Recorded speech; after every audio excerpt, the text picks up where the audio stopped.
Jemaat yang dikasihi Tuhan kita Yesus Kristus, Shalom dan selamat pagi buat kita semua.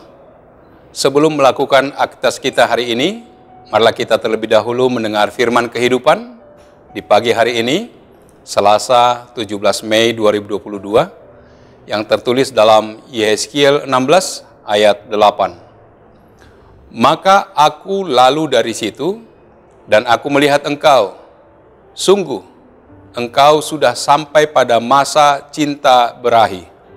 Aku menghamparkan kainku kepadamu dan menutupi auratmu. Dengan sumpah, aku mengadakan perjanjian dengan engkau. Demikianlah firman Tuhan Allah. Dan dengan itu, engkau aku punya. Demikian firman Tuhan. Tema firman kehidupan adalah Allah mengingat perjanjian kasih-Nya kepada umat Israel. Saudaraku yang dikasihi Kristus, umat Israel tidak tahu berterima kasih atas kebaikan Allah. Mereka diumpamakan bagaikan kacang lupa akan kulitnya. Mereka melupakan semua perbuatan besar yang telah dilakukan Allah kepada umat-Nya. Bahkan sikap mereka bagaikan air susu dibalas dengan air tuba. Mereka justru lebih suka melakukan yang tidak berkenan di hadapan Tuhan. Berbuat dosa di hadapan Tuhan adalah perilaku yang tidak tahu diri dan tidak tahu berterima kasih. Mereka tidak tahu membalas budi atas semua kebaikan Tuhan. Bangsa Israel membalas semua kebaikan Tuhan dengan perbuatan-perbuatan yang menyakiti hatinya. Padahal dulu, asal-usul mereka digambarkan sebagai bayi yang dibuang oleh orang tuanya. Lalu dengan belas kasih, dipungut anak oleh Tuhan. Dengan tindakan kasih yang terdalam, Tuhan memperistri bangsa Israel. Tuhan sebagai mempelai laki-laki, dan Israel sebagai mempelai perempuan. Inilah gambaran perjanjian anugerah Tuhan kepada Israel. Apa balasan mereka? Segala kebaikan Tuhan, segala hadiah tanda kasih-Nya dihambur-hamburkan Israel untuk kekasih-kekasih-Nya. Siapakah kekasih-kekasih bangsa Israel? Segala berhala sesembahan bangsa kafir. Kepada berhala-berhala itu, sembah yang seharusnya ditujukan kepada Tuhan, sekarang sepenuhnya diarahkan kepada mereka. Celakanya lagi, segala ritual keji penyembahan kafir, seperti kurban anak-anak dilakukan Yerusalem. Juga bangsa-bangsa seperti Mesir dan Asyur dijadikan persandarannya tak kala menghadapi musuh. Keberdosaan umat Israel dibandingkan dengan istri yang serong dari suaminya.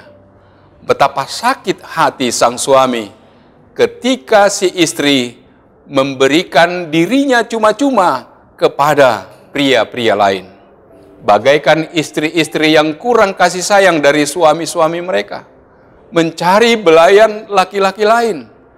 Demikianlah umat Israel di mata Tuhan. Dimurnikan melalui rasa malu terhadap dosa. Yehezkiel berseru mempermalukan bangsa Israel di hadapan umum dengan suatu perbandingan yang sangat memalukan. Mereka dibandingkan dengan Samaria dan Sodom yang dipandang rendah, namun ternyata lebih baik dari mereka. Bangsa Israel jauh lebih jahat dari mereka, dan kesalahan-kesalahan Sodom dan Samaria nampak benar jika dibandingkan dengan kejahatan Israel. Israel di sini digambarkan sebagai seorang ratu yang terhukum dan menjadi bahan olokan di antara bangsa-bangsa. Ia tidak lebih baik dari yang lain. Bahkan secara keturunan, mereka berasal dari keluarga yang hina. Ia adalah seorang ratu yang dipermalukan karena tidak mengingat dari mana ia berasal. Melalui firman kehidupan ini, kita dapat mempelajari.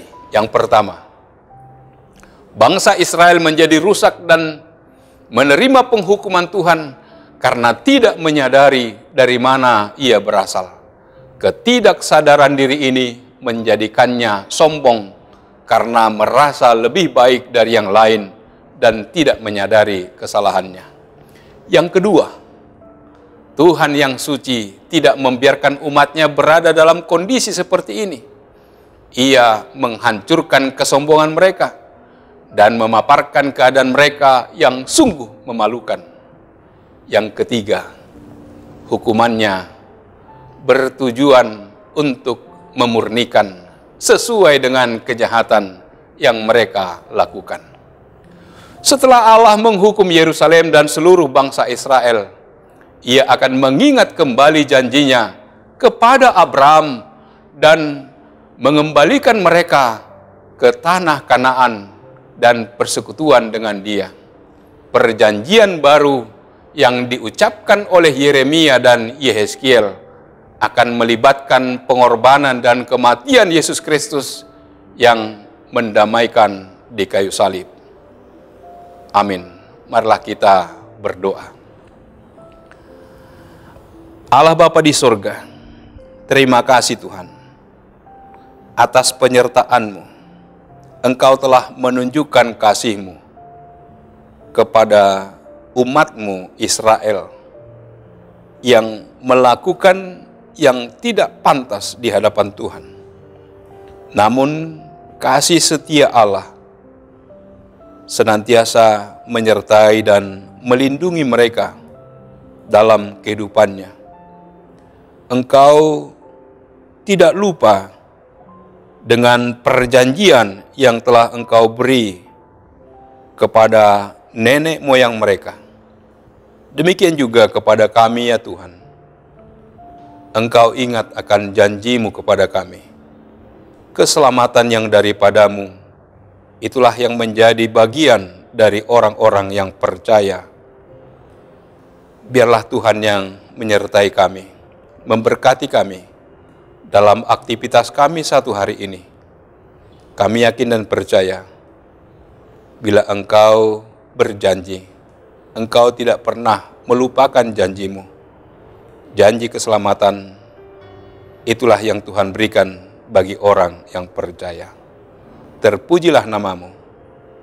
Dalam nama Yesus, kami berdoa dan mengucap syukur. Amin. Anugerah dari Tuhan kita Yesus Kristus, kasih setia dari Allah Bapa, serta persekutuan dengan Roh Kudus, kiranya menyertai kamu sekalian. Amin.